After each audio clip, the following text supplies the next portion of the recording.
I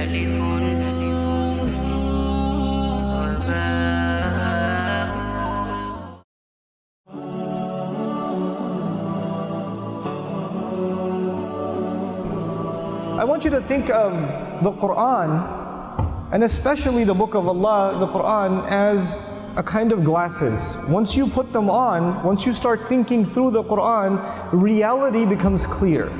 Like you start seeing things in a different light, that you did not see them in the same way before. Okay? I'll give you a small example of that before I actually talk about the ayat that I really want to talk to you about. And this is actually, in my opinion, it is probably going to take me about 6 months to a year, if not more, to study this one surah before I can comprehensively talk about the surah. But right now I'll just share with you some brief concepts. But before I do, just an example. If I was going with a bunch of young men and women on a bus and we drove by a beautiful mansion, it's just a gorgeous house on top of a hill. On the other side there's the ocean. Just an absolutely beautiful, stunning house. And the driveway into the house, there's a gorgeous car parked outside. And on the back of the house, there's this incredible backyard and a swimming pool and all of it. I mean, whatever you can imagine is there. It's like this piece of Jannah on earth.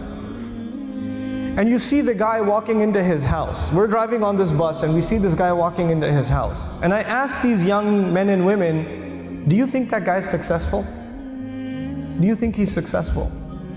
Overwhelmingly, what is going to be the response? Yeah, that's pretty successful. And the guy, look at him. Look at what he's accomplished in life. That's a pretty successful person. Okay. When you take a picture of someone graduating from college, they're shaking hands with the president of the university, they're being handed their diploma, and somebody asks you, you think that's successful? What are people going to say? You know, it's going to be Muslims and non-Muslims. Everybody's going to say that that is a kind of what? Success. I'm going to congratulate my children one day when they graduate from college too, because that's a kind of success. When somebody gets a job, is that a kind of success? Sure. We congratulate people when they get a job. When somebody buys a house, when somebody starts a business, when somebody gets a new car, when somebody gets married, when people accomplish things in life, then we celebrate them, because these are different kinds of small and big successes. Isn't that true? So the bus keeps driving. And we see a man, a homeless man, who's living in a cardboard box on the street. And he looks like he's wearing clothes from a couple of years. And you don't want to go close to him because of the smell. And I ask my students, do you think that guy's successful? What do they say? I say, he's not successful. Now imagine if I was riding in this bus, but in this bus there were not Muslim boys and girls, but they were Christian boys and girls, or Jewish boys and girls, or atheist boys and girls, or agnostic boys and girls, or Buddhist boys and girls. And I asked them the same exact question. Do you think their answers would be the same? Yep, their answers would be the same. That's the problem. The problem is the way we think about success and the way we think about failure. For Muslims, it's supposed to be different. All human beings can see it a certain way, that's fine. They have the apparent view of success and failure. But us, Muslims, Allah has given us clearer glasses. And once you look at reality through these glasses, you see something other people cannot see. You see something other people cannot see. So when you put those glasses on, then you start thinking about the Book of Allah and you realize that one of the most beautiful, captivating, magnificent homes that was ever built was the castle of Fir'aun. It was one of the most amazing homes ever built. And if our bus was driving by the castle of Fir'aun and he was walking into his house, and I asked my Muslim children, is that successful? Is that guy successful? What would their answer be? Fir'aun is not successful. He's one of the worst losers in all of human history. Isn't that the case? What was the second kind of person we ran into? There was one guy walking into a mansion. What was the other guy? It was a homeless guy. Okay. Ibrahim alayhi salam was kicked out of his house. He was told to leave the house. So he's homeless. Well, was he successful? He was. Actually, he's one of the most successful human beings that ever lived.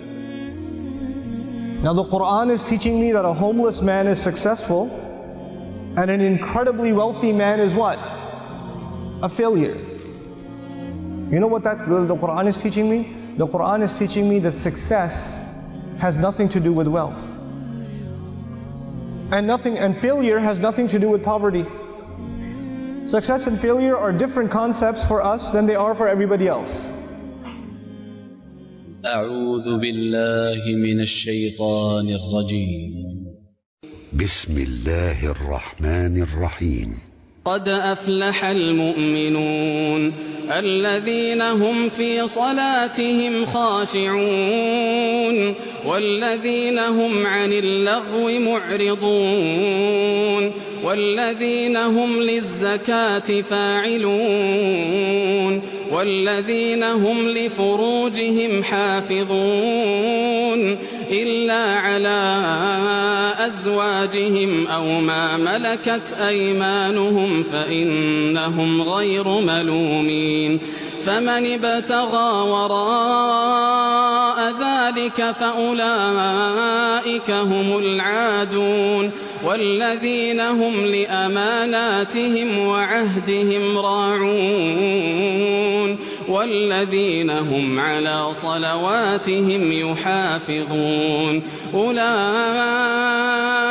هم الوارثون الذين يرثون الفردوس هم فيها خالدون.